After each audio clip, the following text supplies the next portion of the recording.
توی یکی از ایالت‌های آمریکا یه خانم گارسونی منوی رستوران رو به زن و شوهری که اومده بودن توی رستوران نشسته بودن میده و میگه بفرمایید سفارش بدید.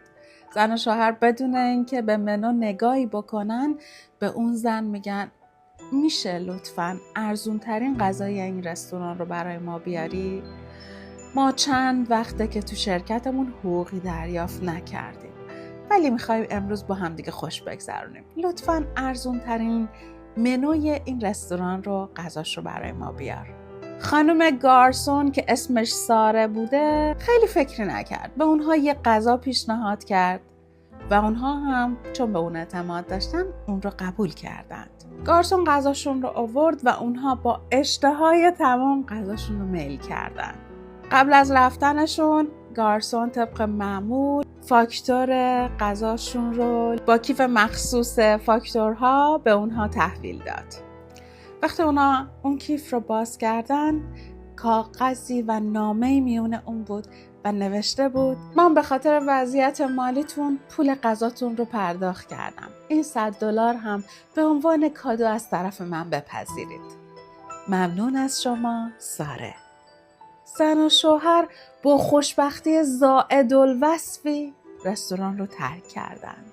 جالب توجه این که ساره تو وضعیت مالی خیلی خوبی هم نبود. ولی از اینکه پول غذای زن و شوهر رو پرداخت کرده احساس خوشبختی میکرد. اون حدود 1 سال بود که پولاش رو جمع میکرد تا بتونه لباسشویی قدیمی خودش رو عوض بکنه. وقتی جریان رو واسه دوستاش تعریف کرد چیزی که ناراحتش کرد سرزنش دوستاش بود که بهش میگفتن نباید این کار رو میکردی. تو خودت با یه کودک به سختی داری زندگیت رو میگذرونی و این پولی بودش که میتونستی برای لباسشویی جدیدت ذخیره کنی. قبل از اینکه پشیمونی تو وجودش رخنه بکنه مامانش بهش زنگ زد و گفت چی کار کردی ساره؟ اون با صدای لرزان جواب داد من کاری نکردم. چطور مگه مامان؟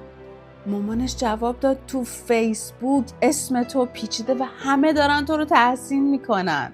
اون خانم و آقایی که پول غذاشون رو پرداخت کردی از نامه تو عکس گرفتن و اون رو به اشتراک گذاشتن و یه عالمه اون پست لایک گرفته و همه دارن به افتخار تو لایک میکنن و دست میزنن. مامانش گوشی رو قطع کرد و گفت من به تو افتخار میکنم. بلا فاصله دوست قدیمیش بهش زنگ زد و به ساره گفتش که اون پست مثل یک ویروس داره تو کل شبکه‌های اجتماعی پخش میشه. به محض اینکه فیسبوکش رو باز کرد با یک